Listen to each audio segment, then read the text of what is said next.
हम जो अपनी जिंदगी में अपेक्षा नहीं करते ना, अगर वो हमें मिलता है तो हृदय खंड खंड हो जाता है। और दुनिया में शायद कुछ चीजें टूटकर जुड़ सकती हैं, पर एक भावनाएं ऐसी हैं जो टूट जाए तो जुड़ती नहीं है। एक पिता का हृदय, एक बाप का हृदय खाली हो गया उस दिन। अपने पुत्र के लिए, पुत्र क्या होता है? पिता की आत्मा। पिता की आत्मा को पुत्र कहते हैं। संस्कृत भाषा में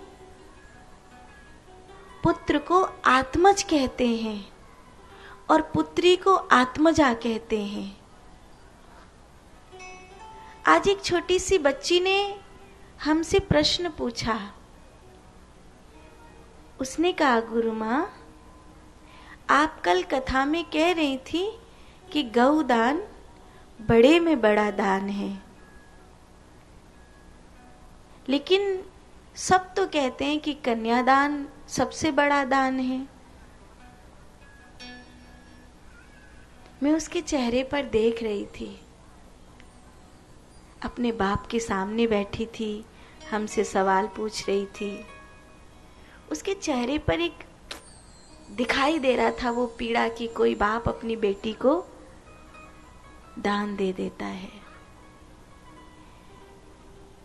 कहने को कहते हैं लोग कि कन्यादान होता है, कन्यादान सबसे बड़ा दान होता है, लेकिन मुझे ऐसा लगता है, मुझे नहीं पता कि कोई इसके विषय में क्या प्रतिक्रिया देगा या क्या देता है, पर मेरी निजी धारणा यह है कि कभी कोई बाप अपनी संतान का दान दे ही नहीं सकता।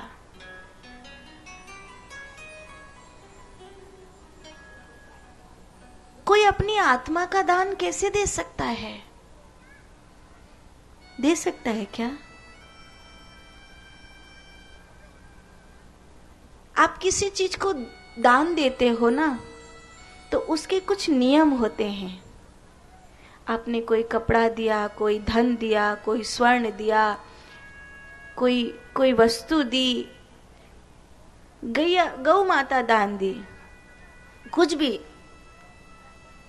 एक नियम है उसका। उसे कभी रिटर्न नहीं किया जाता, उसे कभी लौटाया नहीं जाता कि लो जी, आज मैं आपको दान दे रहा हूं, कल मुझे जरूरत पड़ेगी, इसको दे देना मुझे। ऐसे नहीं होता। आदान प्रदान चीजों का होता है, लेकिन दान का आदान प्रदान नहीं होता। आप जब पुत्री किसी को देते हो और वहां पर आपकी पुत्री कष्ट पाए, वहां पर आपकी पुत्री पीड़ा पाए,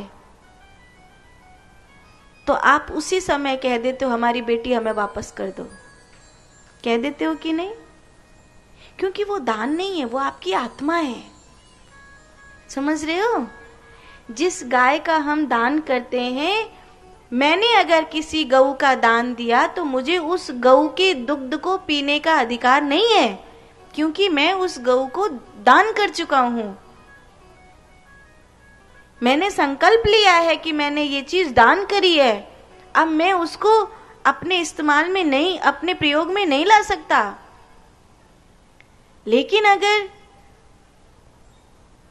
आपकी बेटी ससुराल में दुख पा रही है, आपको ये अधिकार है कि आप कहो, भैया देख ली हमने आपकी सीतारामी, हमारी बच्ची हमें वापस कर दीजिए, हम देख लेंगे जो होगा सो।